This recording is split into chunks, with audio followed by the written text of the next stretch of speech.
कोनो लड़की से कहत रहे, ए रानी सुना न का कहलस, चलेलू बल खा के तहिले पूरा दुनिया,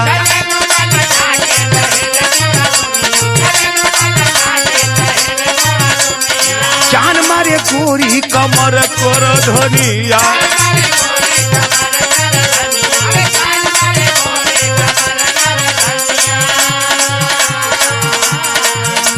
चलेलू बल खा के तहिले पूरा दुनिया, जान मारे गोरी कमर कर धनिया। तो लड़किया करे, लागता लाज ना बड़ाई कर, लागता लाज ना बड़ाई करा, ऐसे ना हमके बहिया धरा,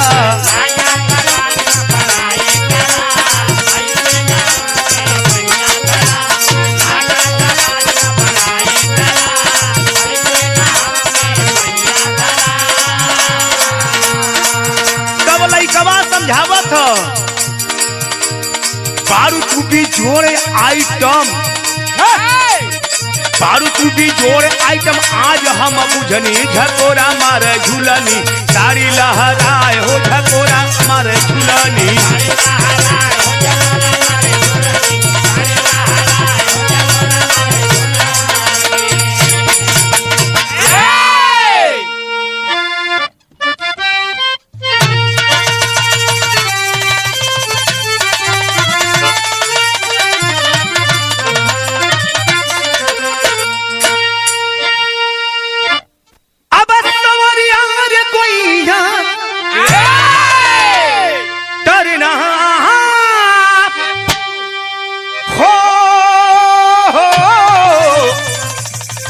संवरिया भोले बाबा जोगिया राम।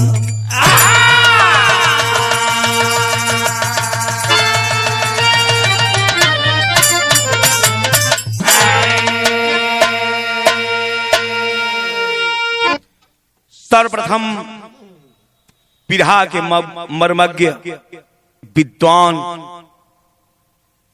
सम्मानित श्रोता बंधुओं का हार्दिक अभिनंदन वंदन स्वागत नमन प्रणाम करता हूं। हम भोजपुरी विरहा गायक राम आशीष यादव कोरी चंदौली अपने पूरे पार्टी के साथ आप सब भैया लोग के सामने एक दिल द्रवित कर देने वाला एक कहानी लेकर के हम प्रस्तुत हैं। इस दास से कोई गुस्ताखी, कोई गलती, कोई कमी हुई हो तो आप सब भैया लोग क्षमा करेंगे, क्योंकि जिंदगी अजीब हुआ करती है बाबूजी। मरना सबको है, हमें भी, आपको भी, सबको मरना है, लेकिन भगवान का विधान जैसे हो वैसे ही लोग मरला। देख रे खातिर के आपके चरण पर गिर के नमन प्रणाम करत हैं। हमके आप सब भैया लोग आपन दास, आपन बालक भाई आपन समझ के हमके क्षमा कर दिया। ई दास ऐसा कौनो कुकर्म ना कर सकत जैसे कि आप सब भैया लोगों सर नीचे हो सके। एक ऐसी घटना बाबूजी, ऐतिहासिक धरती, वीरों की धरती, विद्वानों की धरती, गाजीपुर नंदगंज थाना के अंतर्गत घटी। जिस बात को, जिस घटना को कहने भी दिल द्रवित हो रहा है, कष्ट में हो रहा है। जो बेटा अपने माता पिता को अग्निदान करता है, आज के डेट में, एक कलयुग में, वो बेटा अपने माता पिता का, भाई का कत्ल भी कर देता है। भूमिका में 4 लाइन हमारे विरहा के मर्मज्ञ विद्वान सम्राट कहा जाए तो वो हैं आदरणीय माननीय हमारे पिता, धर्म के पिताजी, हमारे गुरु आदरणीय श्री रामा कवि जी गाजीपुरी। उन्होंने सवारा है कैसे मास्टर साहब,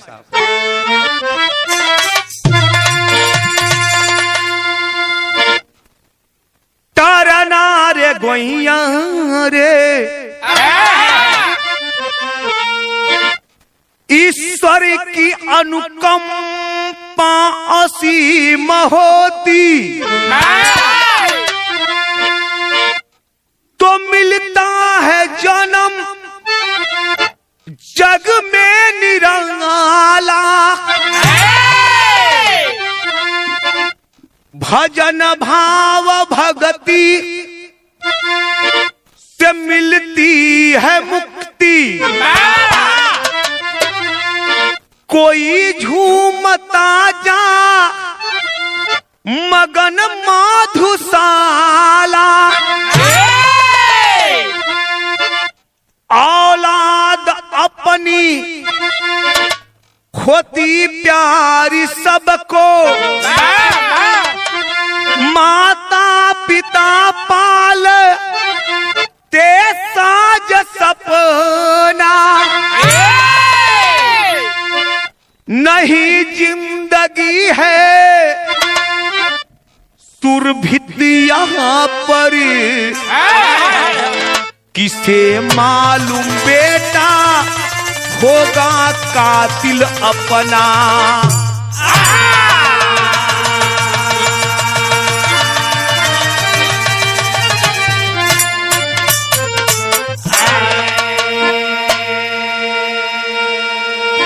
बिरहा के सुने वाले बाबू भैया लोग जरा गौर करिया लोग ये बात पर, कब कौने मोड़ पर कब कहां इस जिंदगी से इस शरीर से हंस निकल जाई कोई ना जानत, जबकि हम भी जानत है, आप सब भैया बाबू भाई लोग जानत हुआ कि मरे के सबके हो, लेकिन फिर भी घमंड दिल के अंदर हो।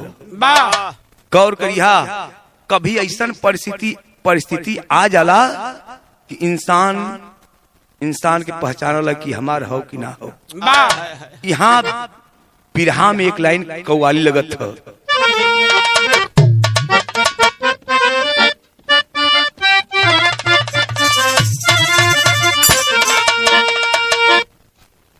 कोई आशिक का मासूका धोखा दिले, तब कहे के पड़ल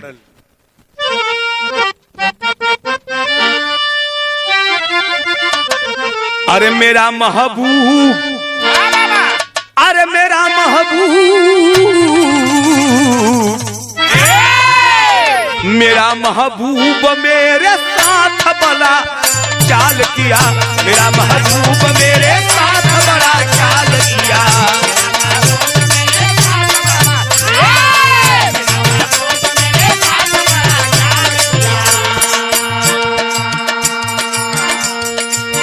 मेरा महबूब मेरे साथ बड़ा चाल किया,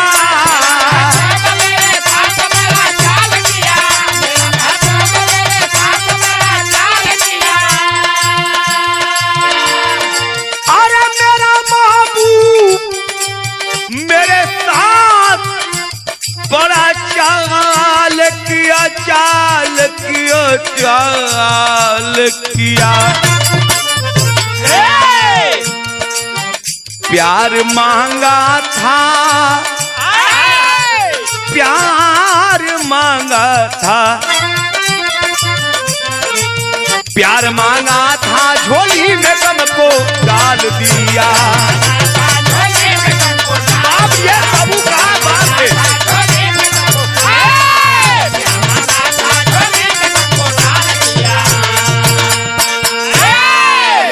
लेकिन से मंगल भैया ऐसा दिन भगवान न करे आवे कि आपो देखा वो परिस्थिति होले कि आपन भी गैर हो जाला। ये लिए हमारे रामा कवि जी लिखत हो, कितना सोहराय के लिखत हो, अपना गैर कौन, अपना गैर कौन आज है जमाने में, अपना गैर कौन आज है जमाने में,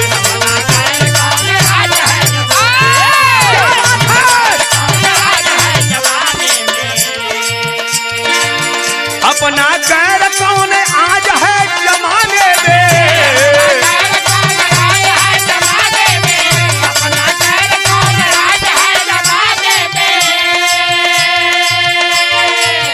और अपना गैर कौन आज है जमाने में, छिपा है कौन छिपा है? वो काल छिपा है। काल तो विक्रमादित्य को भी नहीं छोड़ा। छिपा है काल, छिपा है अपना काल अपने आसियाने में, छिपा है अपना काल अपने आसियाने में, छिपा है अपना काल।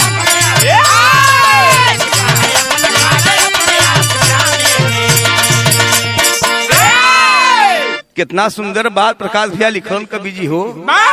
अपना गैर कौन आज है जमाने में, के दुश्मन कही, के अपन कहीं, के अपन भाई कहीं, कि अपन आप बेटवा हो, लेकिन मरे के सबके हो। काल जब आ जाई लेकिन अपन मुखिया के सबके जाए के हो, लेकिन सबके पर विश्वास मंगल भैया कबू मत करिया, बुल्लू भैया कबू अपने के अपन कबू मत समझा। सब स्वार्थ के संगी हो। नजम में भाव लगल, नजम तो चेंज कर दिया।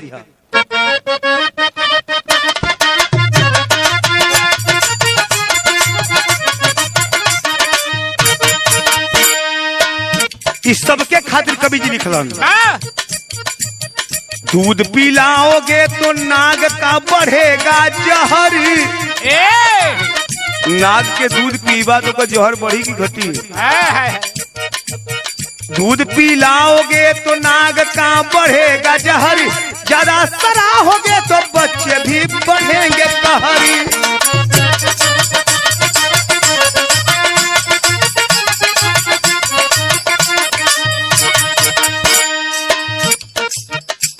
बड़ा दिल दुखित हो, कष्ट हो कवि जी को। हे भगवान ऐसा कपूत मत दिया। अगर देना हो मालिक गोद में सपूत देना,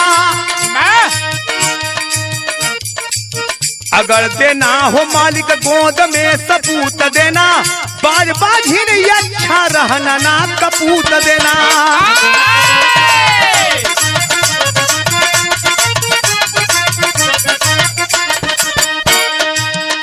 कभी ये बात के दर्शावत हूँ बोलू भैया, अगर लड़का होकर तो सपूत होकर, अगर कपूत हो तो जन्मते मर जाए, जो हमरे कुलवे के नाक कटवा दे। जिला गाजीपुर खिलवा गांव की कहानी है। कहानी शुरू हो गई। जिला गाजीपुर खिलवा गांव की कहानी है, हुई जब थाना नंदगंज को हैरानी है। बिंद परिवार में गरीब मुंशी राम सही, जीवन संगिनी का देवंती नाम सही।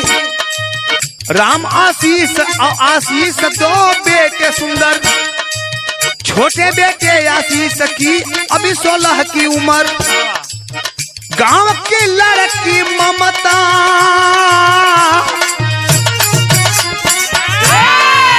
गांव की लड़की ममता के पड़ा चक्कर में, गांव की लड़की ममता के पड़ा चक्कर में, सोचता पड़ के दुल्हन मिल जाए मुकद्दर में।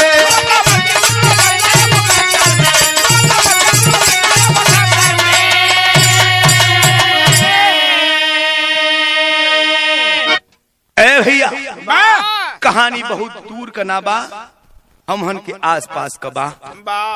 हमहन का सहोदर भाई कह लेवल जाए। जिला गाजीपुर, गाजीपुर ग्राम सभा कुसमी कला खिलवा गांव ओइजे कर रहे वाला बिंद परिवार से ही कहानी मिलल। नाम का बाऊ जी का मुंशी राम बिंद। उनके 2 संतान हुन, दोनों लड़का। बड़ के लड़का का नाम राम आशीष बिंद, छोट के लड़का का नाम आशीष बिंद। बड़ा प्रफुल्लित परिवार बा, गरीब परिवार बा। बाऊ बॉम्बे में टाइल्स काम वगैरह करे, अपन जीवन जीविका चलावत हुन, अपने बचवन का परिवार का पालन पोषण करत हुन। धीरे धीरे समय बीतत है बाबू। छोटका लड़का को उम्र 15-16 साल भइल है। छोटका लड़का तनी मिजाजी रह, ई उमरिया बड़ा मिजाजी होला। ये सुमंगल भैया ई उम्र कोई के छोड़लस ना, चाहे भगवान श्री कृष्ण काहे न रहल हो। कोई के छोड़लस नहीं। ए भैया वही गौवा का रहे वाली एक ममता नाम का लड़की रहल, बड़ी सुंदर, अति सुंदर कह देवल जाए, जो लड़का के दिल के हर लेलस, ओकरे पर फिदा हो, ओके अपन दुल्हन बनावे के दिल में इच्छा रख ले हो। बिरहा में गीत लगत मास्टर साहब कैसे,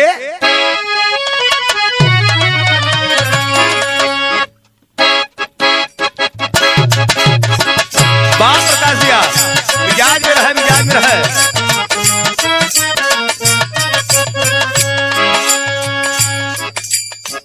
का बजौला प्रीतम भैया,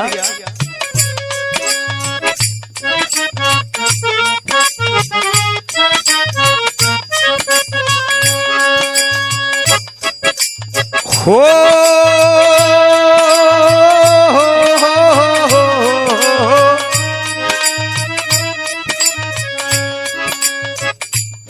कौनो आशिक अपने मासूका से कहल चाहत हो, अपने दिल का व्यथा बतावल चाहत हो। कैसे, रोकले रोकात नइखे,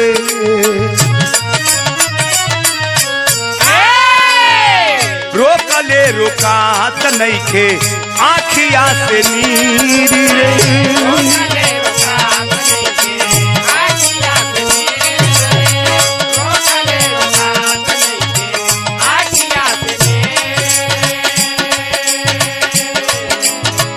लागता कि बेध तारे,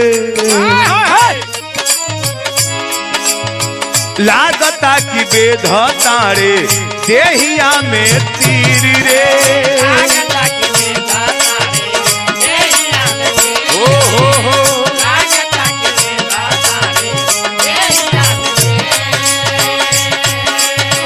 रोकले रोकात नइखे, आँखिया से नीर रे, लागत की बेध तारे देहिया में तीर रे, तहाली कौनो बयान दिख के बोलते माई रे, तहाली कौनो बयान दिख के बुला दे माई रे,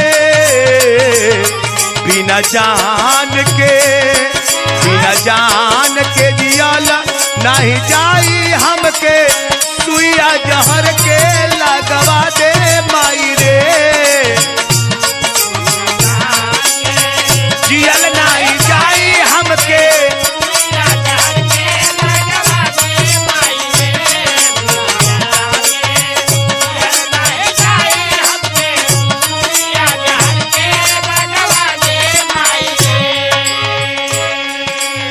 ए बाबू प्रेम इश्क मोहब्बत एक ऐसा चीज है, न जाति चिन्ह है न उम्र चिन्ह है, ई कैसे कब कहां कैसे हो जाई कोई जानल नहीं। इधर ममता और आशीष का मोहब्बत धीरे धीरे धीरे धीरे बढ़त हो। एक दिना आशीष छोटका बेटवा जो ने उम्र 15 साल बा, जाए के माई का अचरवा पकड़ के एगो बात कहलस, का कहलस, आसरा का ज्योतिया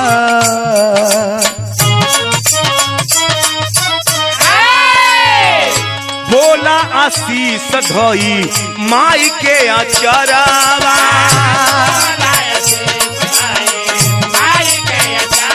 ओ बोला आशीष धोई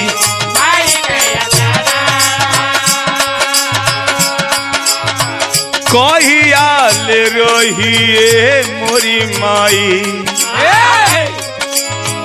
कहियाल रही मोरे जीवन में अनहरावा,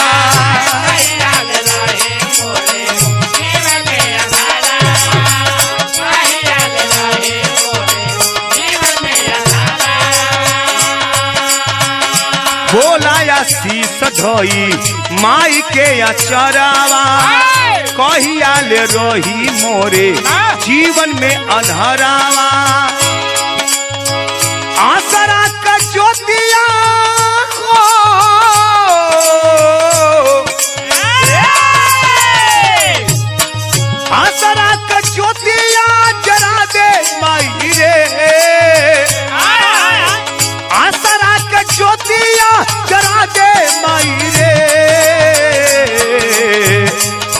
ओकरा खातिर जौवन करे के न करब हम ओही से बियाहवा करा दे माई रे। ओकरा खातिर जौवन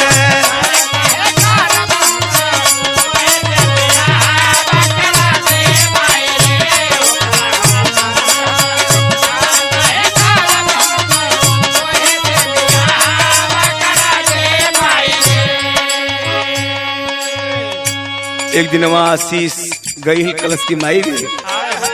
ये माई के छोटका लड़का सबके प्यारा होला हो। जब अचरवा पकड़ के चलस कलश कहा रे तू का चाहत हुए। उसकी माई एक बात कही, बचवा बोला ना का कह चाहत हुए। तो माई हम ममताबाद से हमार मोहब्बत हो गल हो और क्या अपन दुल्हन बनावल चाहत हुई। तब ऊ हमके दिलावा दे बैठल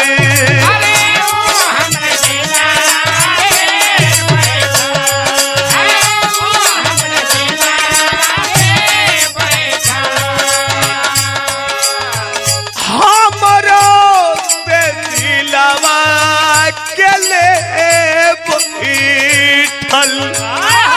कलश की माई रे वो हमके बड़ा नीक लगले और वो हमार अगर कोई दुल्हन बनी तो वह हमार दुल्हन बनी। हमार दिल लेलस आपन दिल दे दिलस। हम बड़ा परेशान है। हाथवा में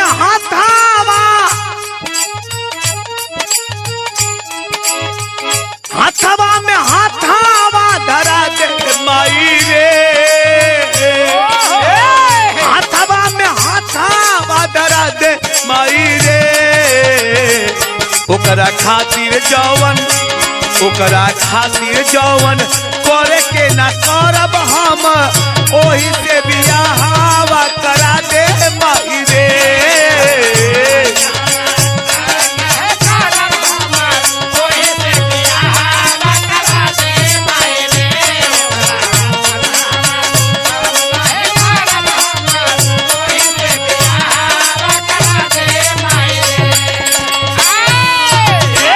ए भैया हो आशीष कलश की माई रे पता नहीं का हो गई लोग बिना हम जी ना सकत हैं।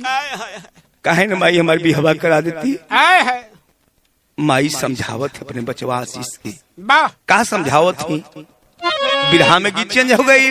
कैसे पहले गवैया गाँव है कैसे मास्टर साहब। अरे झूलनिया गिर गैनारी में पैजनिया बांसवारी में।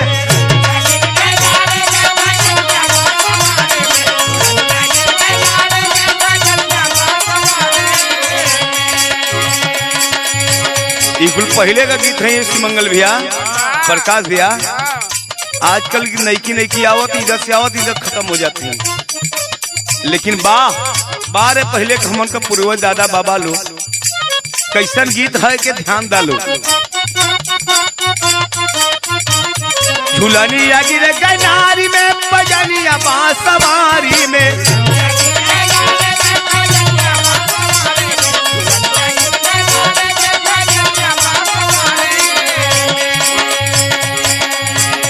झूलनिया गिरे गैनारी में बजनिया बांसवारी में। बजनिया बांसवारी में सारी दहिया गिर गई बलम के आंकवारी में।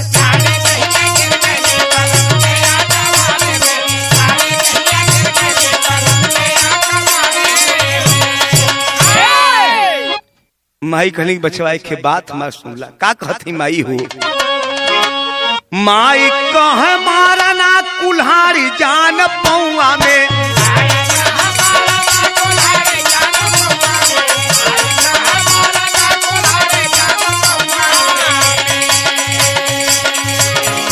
माई कह मारा ना कुल्हाड़ी जान पौआ में। कुल्हाड़ी जान पौआ में कैसे होई बेटावा बियाह है अपने गौआ में। कैसे होई बेटावा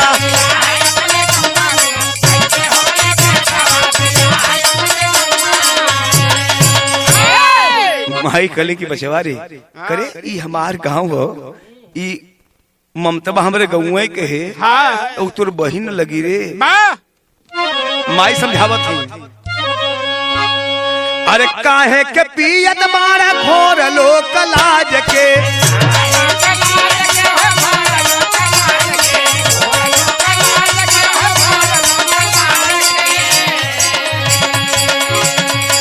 कौन जवाब दे बाबा चवा समाज के,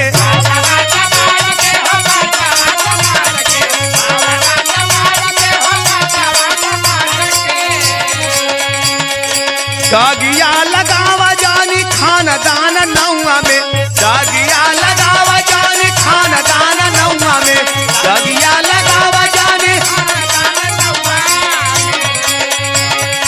दागिया लगावा जानी खानदान नौआ में, खानदान नौआ में, कैसे होई बेटा हो बियाहवा अपने गौआ में, कैसे होई बेटा हो,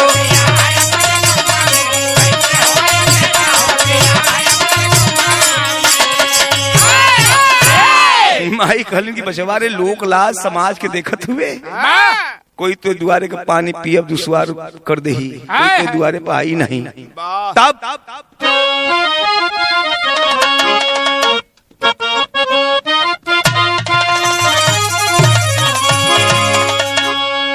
वो लड़का ऐसी समझ गया कि हमारे पक्ष से कोई बात नहीं करेगा।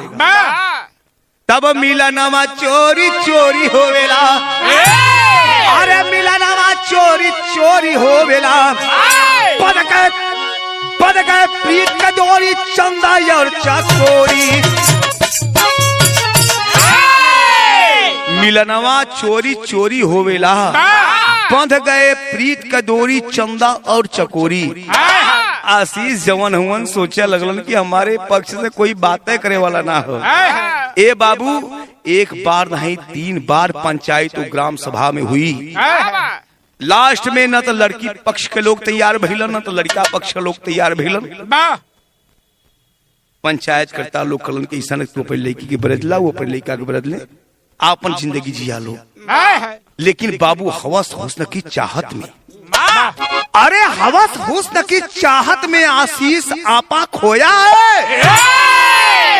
अरे इसका मुस्क छिपती ना छिपाए गांव में कांटा बोया है। मिलके ममता कहन लगी, एक दिन भेंट फिर ममता से कलश कह रही, अब हम तोरे बिना ना जी सकीला। आशीष कह के हमू ना जियो। तब मिलके ममता कहन लगी, सब लोग राज को जान गए। अरे मिलके ममता कहन लगी, सब लोग राज को जान गए। अरे रहना दूर ही अच्छा होगा, घर वाले पहचान गए। हम तो इधर उधर कहीं जाके मिल लेते नहीं जा, लेकिन तो गौवा घरवा परिवार वो जान गल। असिसवा कहे ए बाबू, तब भइल का बिरहा में गीत बदलत मास्टर साहब।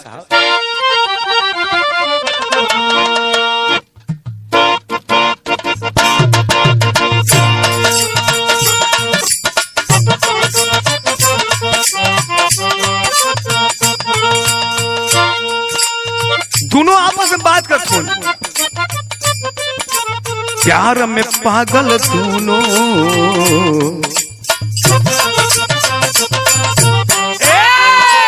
प्यार में पागल दोनों, मन विचार कइले।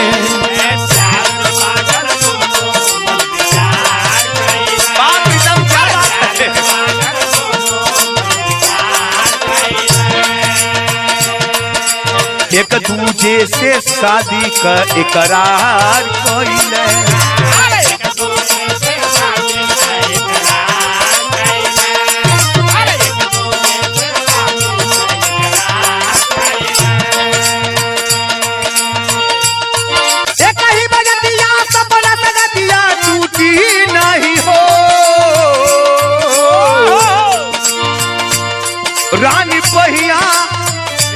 रानी बहिया जब धरा गइल तो छूटी नहीं हो, जब धरा गइल तो छूटी नहीं हो। रानी बहिया जब धरा गइल तो पकड़ लेला सा शिशुआ, ममता का हाथ कलश की, अरे मेरे मन मंदिर में बसने वाली, या तो मैं मर जाऊंगा अगर जिंदा रहूंगा तो तुम्हें अपनी दुल्हन बनाऊंगा। तब ये उम्र का भी तकाजा देखा, ये मोहब्बत कोई के चिन्हले नहीं हो। अरे काची उमरिया में हई भारी जुनून हो, समाज लाज नहीं समझे कानून हो, समाज लाज नहीं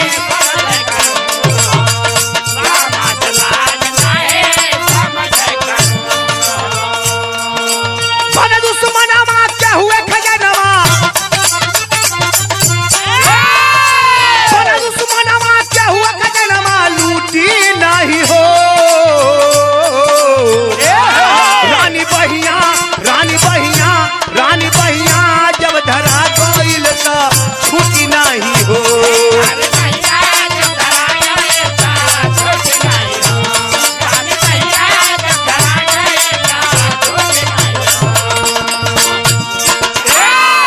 हे भैया आशीष कलश की अरे जाने मन, हम तेरे बिन जी नहीं पाएंगे। अगर जीऊंगा तो तेरे साथ जीऊंगा, मरूंगा तो तेरे साथ मरूंगा। भैल का मास्टर साहब विदेशिया में संकेत बा,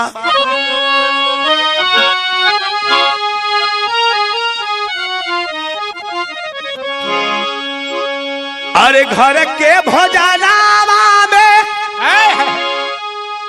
आशीष बेगानावा बन, अरे सूत वाले नासा के मिलावे दवैया।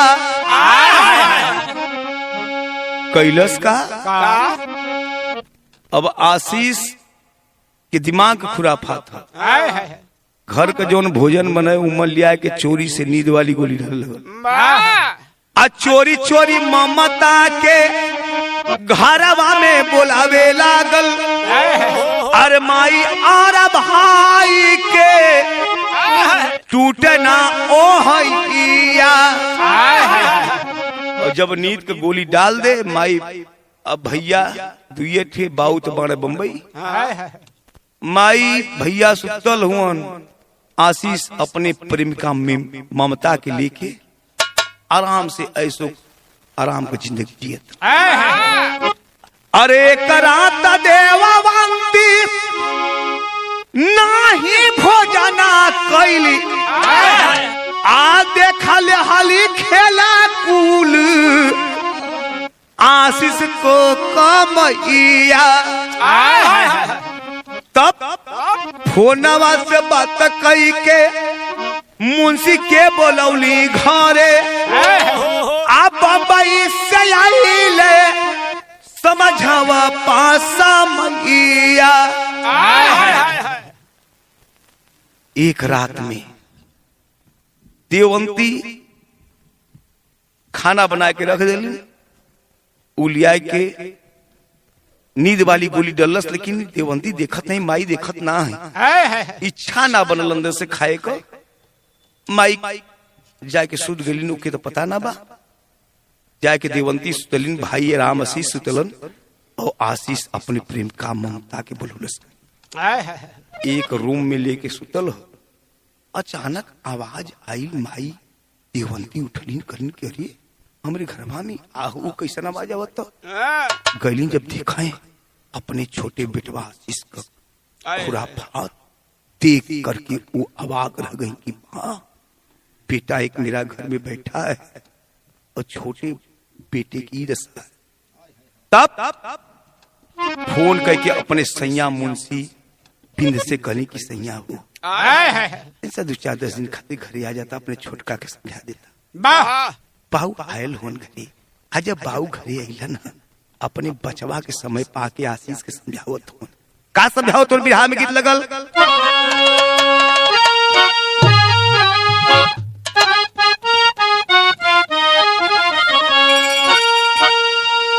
यह गात हुन। अरे ऐसे जो करबा, अरे ऐसे जो करबा मन मोनी बेटो, अरे ऐसे जो करबा बेटा बिगड़ जाई बनल पानी ए बेटा।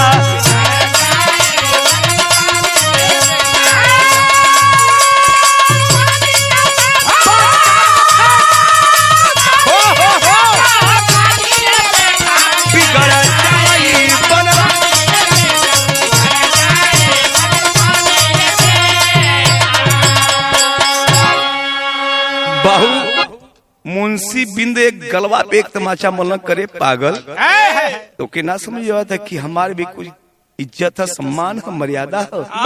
ओके तू बोलल चाहते हुए आशीष कर कि बाबू हम कौन गलती करी हमके मार देला। तब बाबू का थुअन की लाज न लागे पियत बाड़ा दारू,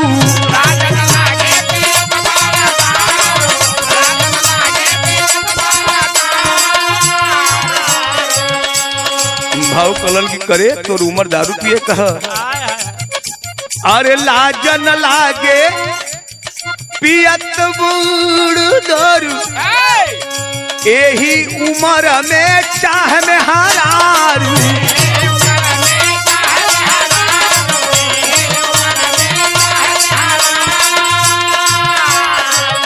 कला की बच्ची आज से समझ जाए, एक बाद ऐसा हरकत मत करे।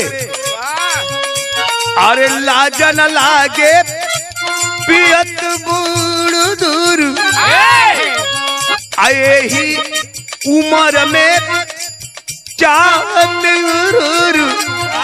लेकिन एक काम छोड़ दिए। और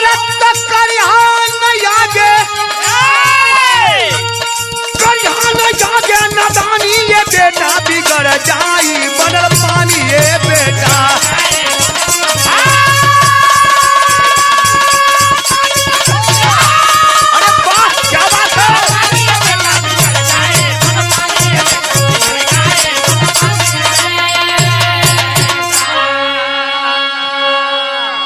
कहलन की बच्ची आज के बाद ऐसा हरकत तो सुने के ना मिले, गलती सुने के ना मिले। काम वसी इंसान को जग में, अरे काम वसी इंसान को जग में क्या कोई समझाएगा? जो अच्छी राह दिखाएगा वही दुश्मन बन जाएगा।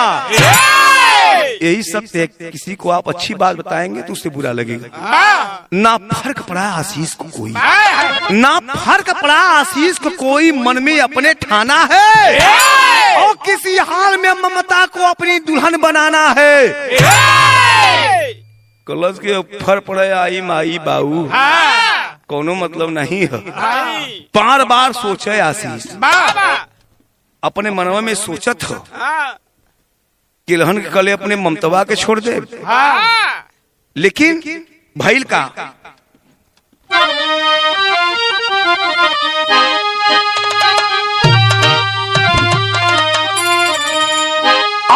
बार बार सोचा आशीष मुरझाई अपने घरवा में,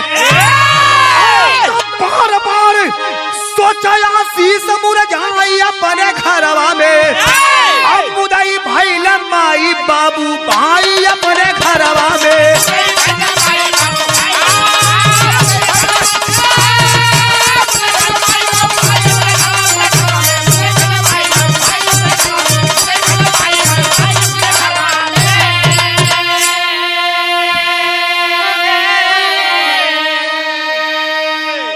बाऊ को बतिया सुन के घरवा में जाता सोचत कि अरे इलहन के कहले अपने ममतवा के हम छोड़ दे, हमारे जो प्राण प्रिय है कैसे छोड़ब के हम।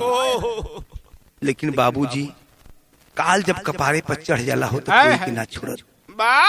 भइल का अरे 2024 में जब किया 7 जुलाई हो, चोरी से घर के भोजन में हलस दवा मिलाई हो, कई के भोजन गैला सब हाई अपने घरवा में।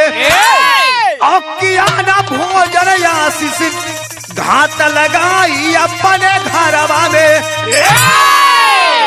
ए भैया 2024 7 जुलाई के दिन वह लड़का आशीष बिंद समझ गया कोई मेरे पक्ष से बात नहीं करेगा, न तो हमें ही कुछ करना होगा।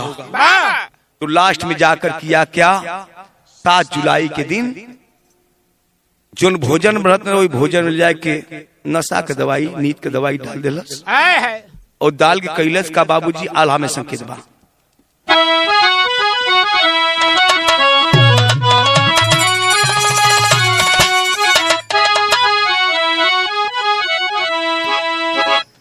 आए हे पाप कपारे जब के पाप कपारे जाबा चढ़ के न चावे भैया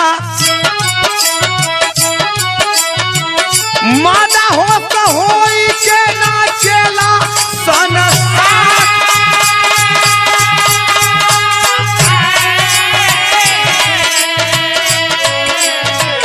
आशीष गौवा में भोज खाए पहुँचल मैया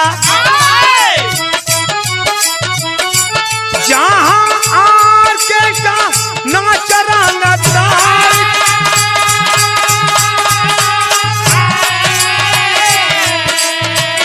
आधी रातिया में चोरी से पहुँचल भवन वाले बाबू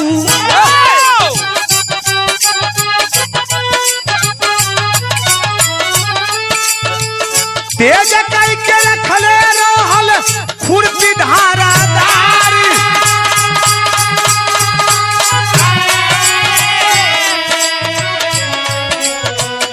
बेहोश बाबू सूतल आर्य रंगल खातिया पर ए पंचो ए भैया हो बाऊ का बतिया छोटका बेटवा आशीष के आत्मा में ठेस दे दिलस। आशीष का कैलस जाके के खुरपी फरगवाए के रखले रहल धारदार बना के। 7 जुलाई के दिन वही गौवा में एक तिलक महोत्सव रहल जोन में आर्केस्ट्रा का कार्यक्रम रहल। नाचे वाली बड़ा सुंदर सुंदर आई रही। दवाई इधर भोजन में मिला के अपने भोज खाए, एक आदमी का भोज रहल खाली। आशीष भोज खाए गल कलश की माई हम भोज खाए जाए। आशीष भोज खाए जब गईल हो अध्याय है रात, वो लड़का आशीष हाथ में धारदार खुरपी लेके घरे पहुंचल हो। बेहोश बाबू के बेहोश बाबू सूतल राल खातिया पर ये पंचो पापी नटैया पर कैले बावारी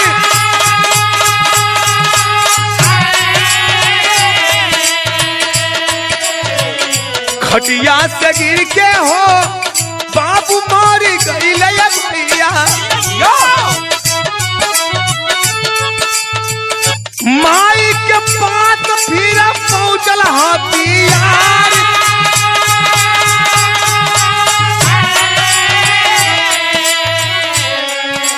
ए भैया अध्याय रात में हाथ में खुरपी लेके अपने बाऊ के चारपाई खटिया के पास पहुंचल हूँ। पापी लड़का के दिमाग में कहा गई काल सवार है बाबू। खुरपी ले जाके अपने बाऊ के गर्दन पर नटई पर एक बार मल्लस। बाऊ उठल चाहत हो दूसर का वार कर दिलस। बाऊ खटिया से गिरलन तो सुतल रह गिलन। ओकरे बाद का कैलस वह खुरपी ले ले अपने माई के पास गए हो। माई का नटैया हो माई का नटैया फिर कटल खुरपी से बाबू तारा पातरा पादेवा वंकी महिला जा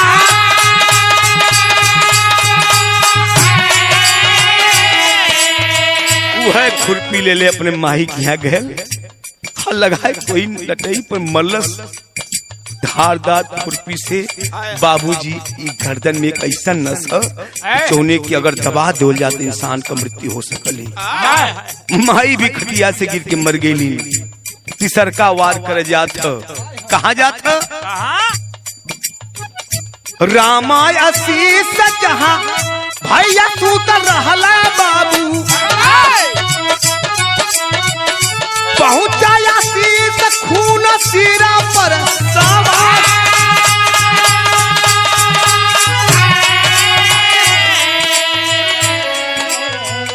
ओ नहू के काट अपने कपड़ा को धोया भैया दूसरे कपड़ा में गाया नाच के माझारी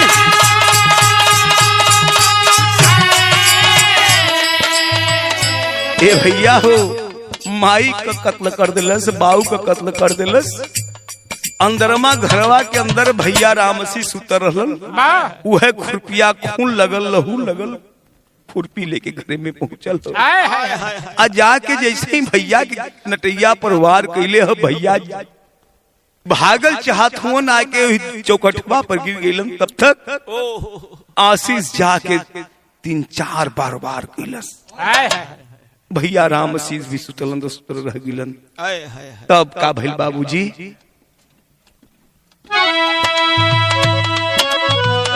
घटना का सोर भैल खुल गईला भेदवा भैया आशीष को पुलिस वाले किए गिरफ्तार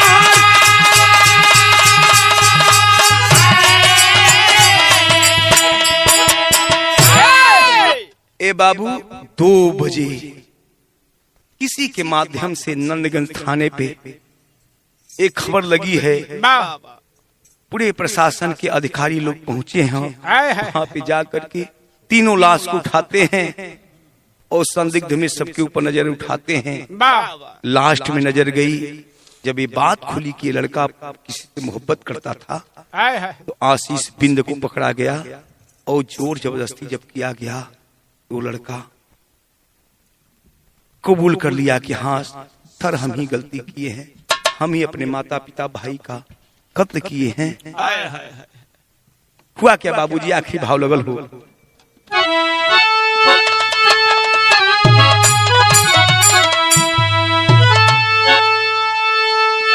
अरे पवला का आशीष कैला कवना कमाई हो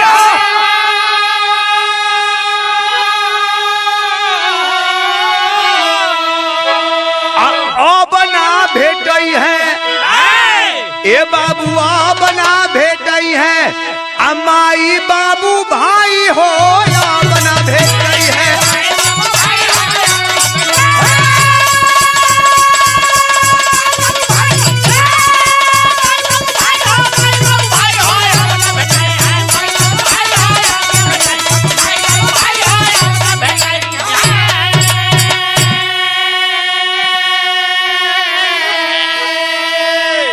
बाबूजी गिरफ्तार प्रशासन कर लेती है और आशीष को जेल ले जाती है थाने पे ले जाती है और साथ ही साथ ममता के परिवार वालों को भी थाने पे ले जाती है लेकिन साक्ष्य क्या मिला अब सब सवरिया के बेहन सांडा का धान हो खुरपी बरामद भई साक्ष्य निशान हो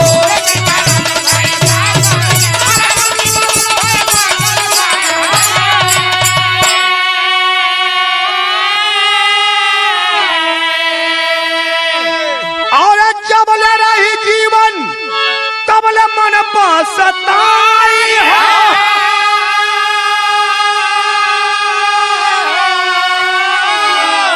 आया बना भेट है अमाई बाबू और भाई हो बुनू भेट यही तो काल है बाबूजी जिसको जहां मरना है जिस स्थिति में मरना है वो काल अपने तरीके से ले करके वहां पहुंच जाता है बतावा जौन बेटवा अपने बाऊ माई के अग्निदान करला वह बेटवा अपने बाऊ के माई के भाई के गर्दन काटत तब आशीष खातिर के कवि जी लिखत हुवन, अरे बाल सुधार गृह में अबीती समैया, अमान मानी कई के लोग भोगे ला सजैया।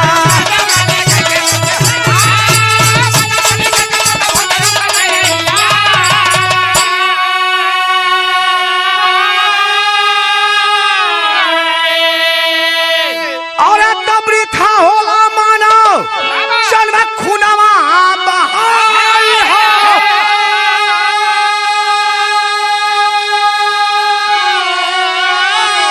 आया बना भेटई है ये बाबू, अरे या बना भेटई है माई बाबू और भाई हो या बना।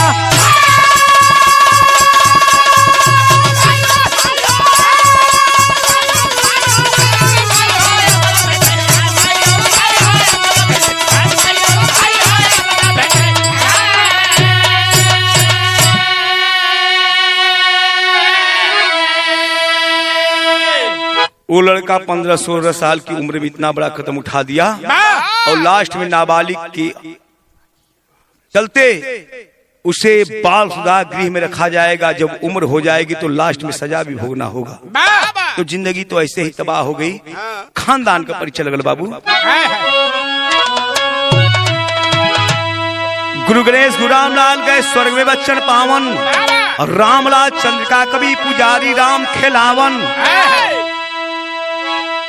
अरे मिलनवा चोरी चोरी हो बेलाम, मिलनवा चोरी चोरी हो बेलाम, राम शीस रामा कवि से लागे ना बल चोरी, मिलनवा चोरी चोरी हो।